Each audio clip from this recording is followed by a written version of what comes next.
Hey guys, and welcome back to another video. So if you're new to our channel, welcome to the family.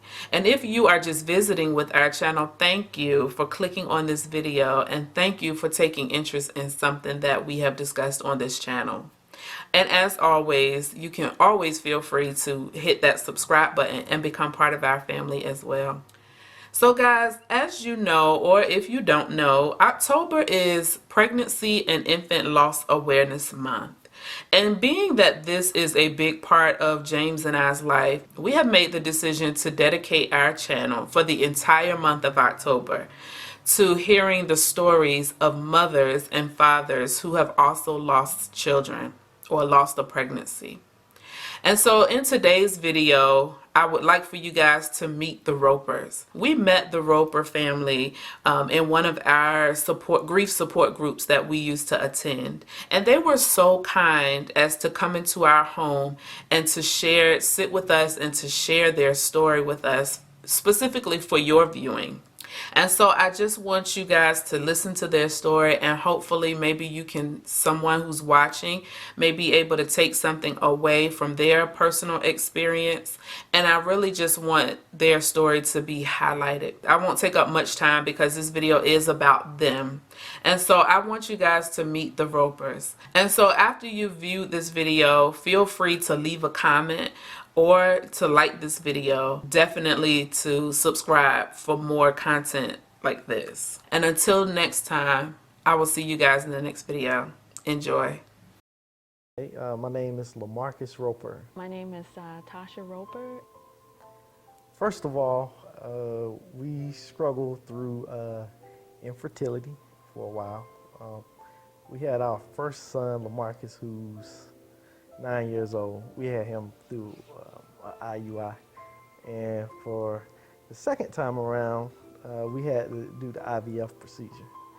And through the IVF procedure, back in 2015, we got pregnant with twins, which we decided were going to be boy and girl. Unfortunately, around, I guess, 8 weeks, the first twin just stopped growing and stuff. So, all right, so then we had one left. It turned out to be a boy, who we decided to name him Landon Jacob Roper. So Landon made an unfortunate appearance a lot sooner than he should have. He was born at 23 weeks. Landon, he was born on May 3rd, and he left us on Mother's Day, May 8th, in 2016. And the night he left, I went there and I sat with him, and I used to go up there. He was in the NICU, of course.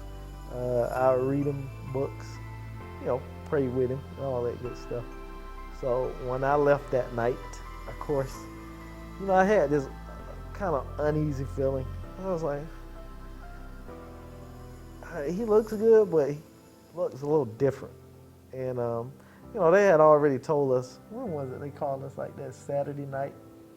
Mm-hmm. I guess like his little fingers stuff were kind of purple, and they told us that, they may have to like remove like the tip of his fingers, and it was just tough anyway because he had to get delivered through an emergency C-section. Like that day, for like he was born, we went to my son's soccer game and stuff, and I was having issues kind of prior before. He wasn't born that day. He was like 3 days later. Yeah, 3 days later and stuff. But that's when I kind of noticed I started having contractions, like when we left my son's soccer game that Saturday. And I called my doctor and I was like, I feel like I'm having contractions. And they was like, no, it could be gas. And I know as a mother, you have to be an advocate and you have to push those doctors, even if they say, no, let's just wait and see, which I just can't stand that method. So we went ahead and, because I went to the hospital the day before. Yeah. And because I felt like my mucus plug had fell out. And they checked me and said I haven't, dilated or anything like that. And then I go back the next day after my son's soccer game, and then that's when we found out that I had dilated 5.5 centimeters just that quick within less than 24 hours.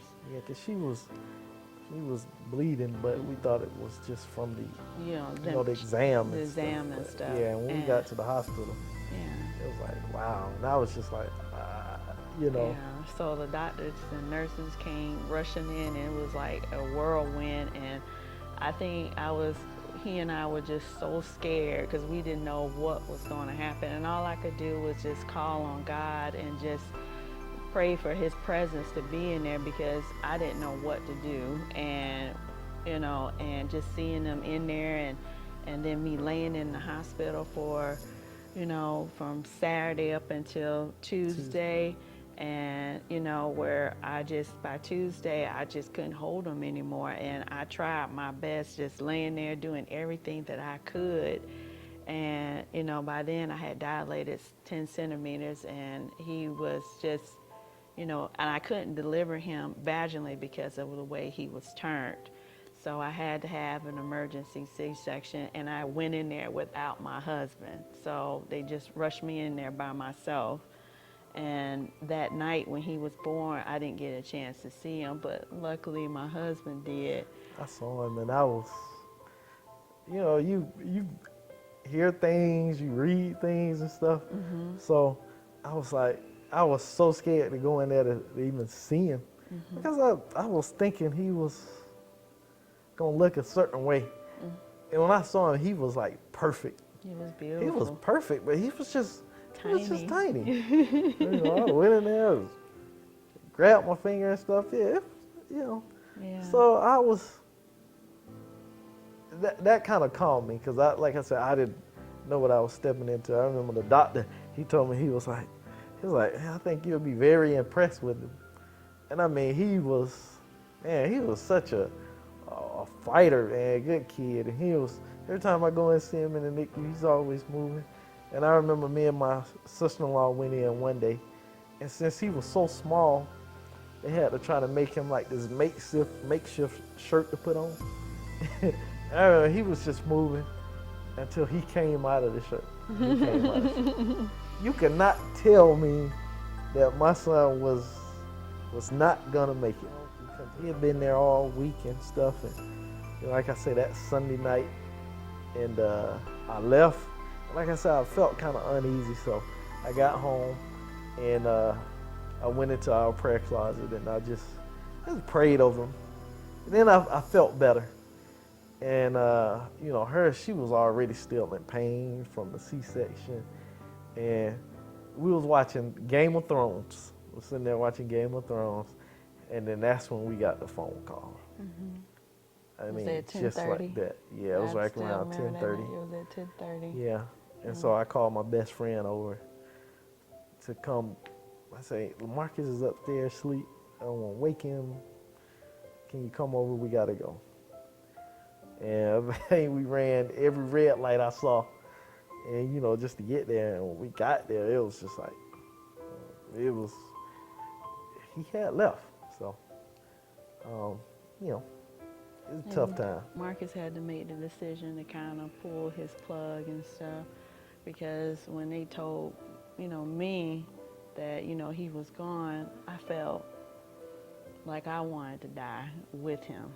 And I felt suicidal at that point, like I didn't want to live anymore. Even though I had my husband and my son, I couldn't see them anymore. All I saw was my son there, lifeless. Yeah. And it was definitely hard seeing your child laying there, and there's nothing else they could do. And my sister and my brother-in-law had came, and I just looked at my sister. I said, can you just fix it? Can you do something to fix it? And, and my sister just hold me, and in that state of how I was, I just started choking myself, because I just didn't want to live anymore. And it was just so hard. And then our son, he didn't get a chance to see him and being in the NICU like that because he was too young. Yeah. So we felt guilty about that, but they asked us, after Landon had passed, if we wanted him to see him, and we felt like that would just